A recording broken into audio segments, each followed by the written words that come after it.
Okay, what has been your biggest mistake and what did you learn from it? Well, RJ, standing in front of you, in what sense? Because I made a lot of mistakes in a lot of different areas. What, like, give me more specific. So what would be like the greatest like failure or mistake that what gave you like the biggest takeaway that's definitely changed your life? I have made so many mistakes. It's even hard to compartmentalize into one. Mm-hmm.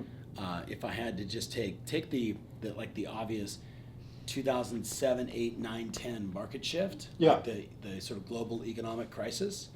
Um, in 2005, I was telling everybody, save your money, cut your expenses, right? Like I was just like, helping people get positioned for the new market, telling them to start relating to, REOs, that short sales would be coming, and all the while running my own business. I did not cut my own expenses, right? I did not trim back the fat in my own business, right? So, how often do we find ourselves knowing what is right to do, telling all of our friends to do it, and you're not doing it yourself?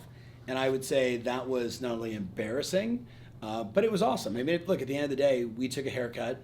Mm-hmm. We had the trim back.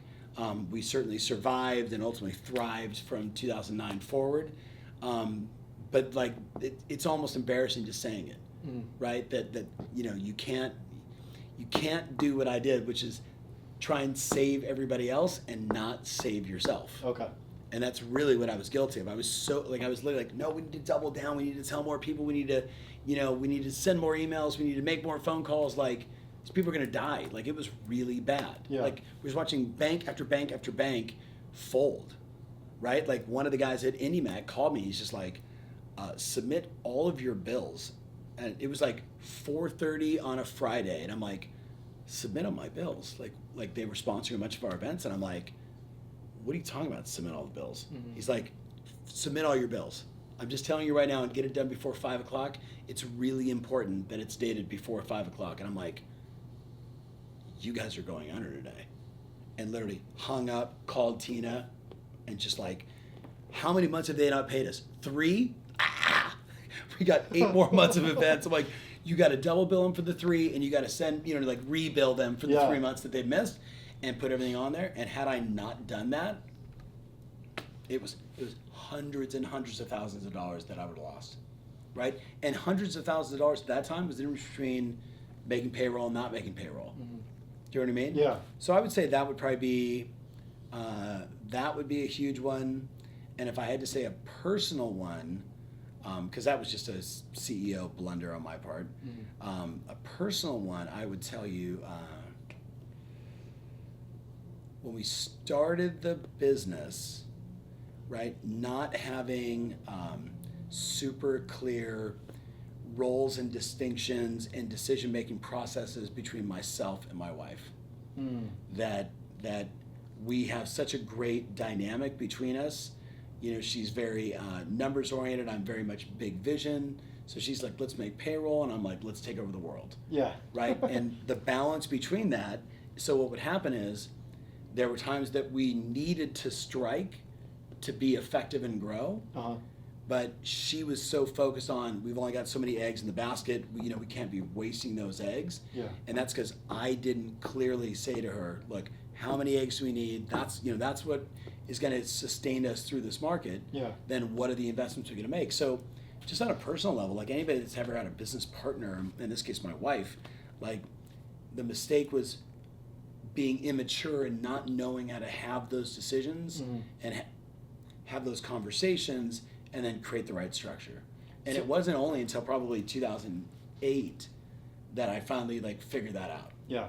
So, you go through the end of 6, 7, 8, and at the end of 8, you're like, you want to punch each other in the face because we're both right. Yeah. And we're both my wife's very strong, right? So she's really good in business. So trying to balance that out, that was a major mistake. And then, Should have got it sooner. And then because I know a couple friends that are trying to start their own businesses, so they have partners and they don't always agree. What's the best way to come to a decision? So you're probably not going to like this, but I would say that most partnerships are doomed to fail, right? There's just so much written on this that too many chiefs, too many chefs in the kitchen, all that stuff. So I'm not saying partnerships are bad, right? Because there's a lot of successful partnerships, right? You go through a myriad of tech companies, and Charlie Munger and Warren Buffett, right, have been partners for as long as you can remember, 50 years, right? So I would say the vast majority of partnerships fail because either one of you isn't necessary, meaning you replicate each other's skills. You're good at sales, I'm good at sales. Well, okay, we're both good at sales, but who's going to run the back office? Who's going to do IT? Who's going to do HR, right? So I would go that route. Like, I just make sure that you have a written agreement on, if it doesn't work out, what are we going to do? And then is it best to have one person ultimately take charge and be the decision maker? You have to have one person who, at the end of the day, decision by committee, you can do when you're larger. Like in our business now, it's very much a consensus-driven, data-driven meritocracy, right? We decide based on consensus inside the organization of the executive team, the VP roles, or the director level, right? But we want consensus, because if I say to Tristan, hey man, we all think we should do this, and you're like, I'm not in, you're gonna sabotage it, right? So we need consensus to get everybody on the same page to move the mountain together. Okay. So it sounds horrible because it's kind of like saying, hey, I'm getting married, but I should get a prenup. Yeah. Right? But in business, different from a marriage, like, you want to be in a position where you can say, hey, look, man, we're going to take this as far as we can go. And look, we're bros now, and we love each other, and it's going to be awesome. But look, something could happen. You could get married, right? You could decide to leave the state. You could become disinterested in this. So we need a buy-sell agreement that makes sense.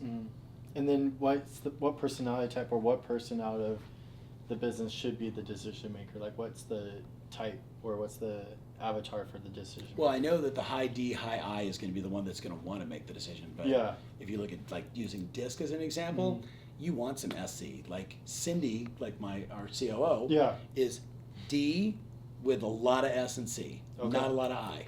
Okay. Not a lot of influence and excitement and energy, right? But she's super steady, super consistent, very calculated, right? And she kind of dances DC is kind of her thing, which, I kind of want those people making decisions. Okay. Right? But the DI is going to want to make them. Yeah. So the balance of that. Okay. Cool. I don't know if that entirely helped. No, it did. Okay. Yeah, because that's going to help my friend out a lot.